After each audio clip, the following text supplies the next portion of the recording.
settore agroalimentare è uno dei più colpiti dai disastri causati dal riscaldamento globale e per questo motivo è da sempre in prima fila per combattere i cambiamenti climatici.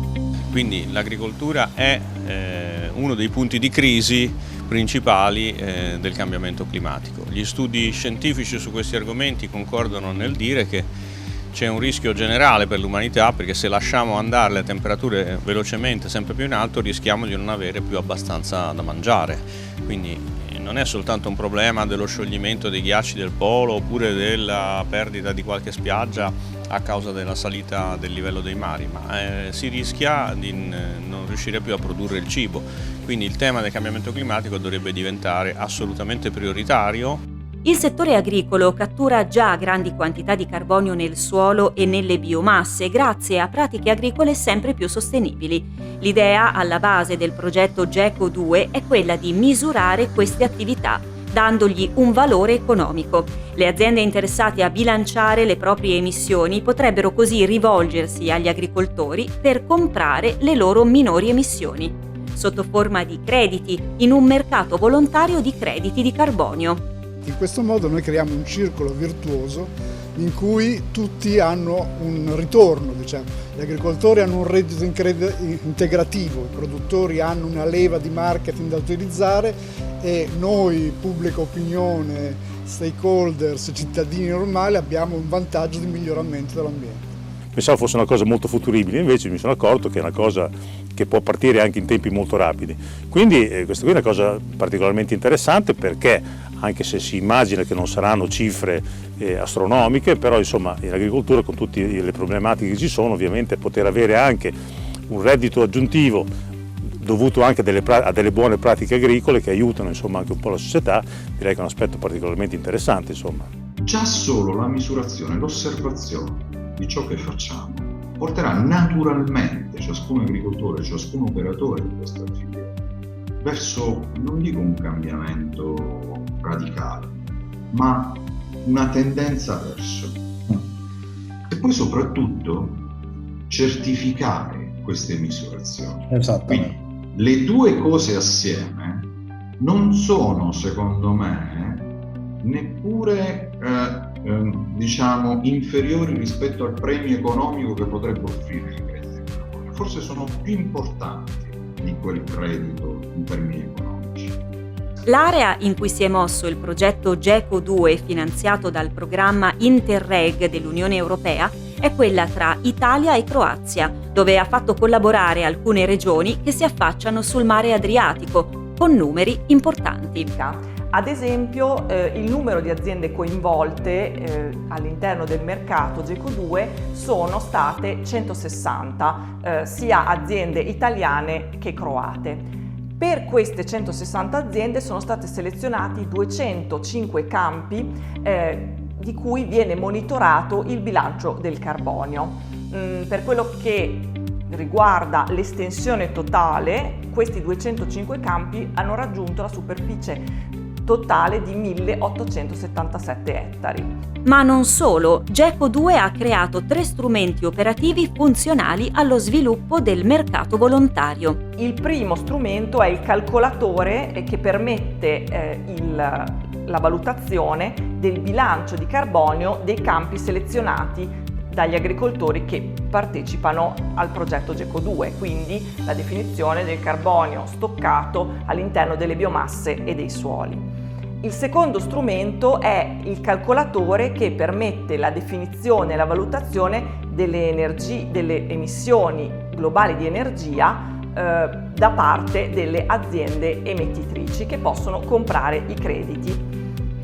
Terzo strumento è la piattaforma che permette il matchmaking, ovvero l'incontro fra la domanda e l'offerta dei crediti di carbonio, e permette la transazione vera e propria.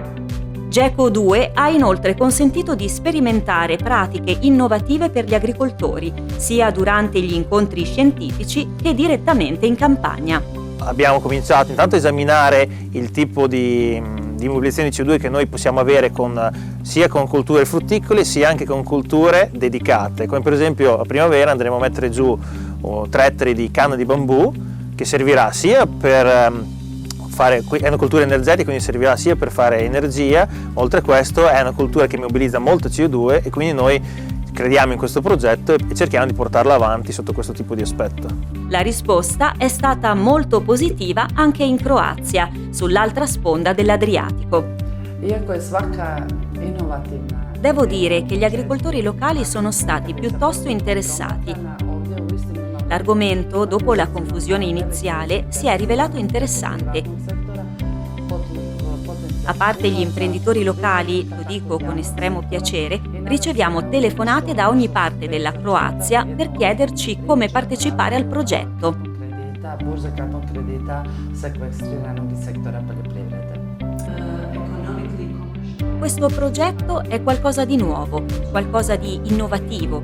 Attraverso le attività pilota stiamo creando un nuovo mercato volontario di crediti di carbonio, dove da una parte abbiamo gli agricoltori che offrono crediti di carbonio, dall'altro acquirenti che vogliono raggiungere la neutralità carbonica.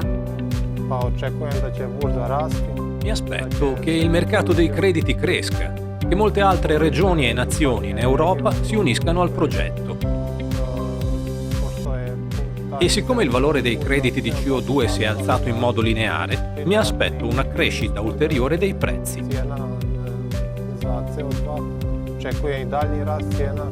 Dal punto di vista della comunicazione, GECO 2 ha vinto premi significativi, ma soprattutto è riuscito a diffondere tra gli agricoltori l'importanza del loro ruolo contro il cambiamento climatico. Questa iniziativa incoraggia gli agricoltori a lavorare ancora più duro, a non avere terreni incolti, a piantare alberi da frutto, piante, tutto ciò che serve per produrre ossigeno e accumulare la CO2 nel suolo. Può fare tanto, l'importante è avere strumenti innovativi e mettere a conoscenza degli agricoltori di pratiche innovative, strumenti nuovi in grado di incentivare l'utilizzo di queste pratiche. Il ruolo del progetto GECO 2 è fondamentale per i cambiamenti climatici che dobbiamo affrontare. Ci sono due dati particolarmente importanti e interessanti del progetto relativi sempre al mercato. Il primo è il valore medio di sequestro di CO2 equivalente per ettaro, che è mediamente 3 tonnellate. Il secondo numero è invece il numero di crediti di CO2 sequestrati, che sono 6.500. 6.500 crediti corrispondono a 6.500 tonnellate di CO2 equivalente. 6.500 tonnellate di CO2 equivalente corrispondono a 11 megawattora di energia elettrica prodotta da fonti fossili. GECO 2 è un progetto Interreg Italia-Croazia su cui abbiamo investito molto, abbiamo creduto fin dall'inizio perché poteva dare un'idea di una nuova prospettiva per l'agricoltura e pensiamo di aver ottenuto degli ottimi risultati. Il primo risultato che abbiamo ottenuto è quello di riuscire a valutare e a stimare, a quantificare le tonnellate di carbonio che le nostre produzioni arboree più diffuse a livello nazionale, in particolare a livello romagnolo, generano per ettaro. Il secondo risultato invece è la possibilità di avere un credito, dei crediti di carbonio su un mercato volontario e cercare di capire qual è il grado di attenzione degli stakeholder, dei soggetti commerciali, dei soggetti produttivi, della filiera, ma anche della distribuzione cooperativa nell'acquisto di questi crediti. Pensiamo che questi siano risultati da considerare buoni punti di partenza per investire ulteriormente in ulteriori fasi 2 di ulteriore approfondimento di questo argomento, perché abbiamo visto che c'è interesse, perché pensiamo di poter dare una risposta positiva agli agricoltori, alle filiere cooperative locali e nazionali, e questo sicuramente darà anche una maggior visibilità a questo settore dal punto di vista politico e di attenzione dell'opinione pubblica.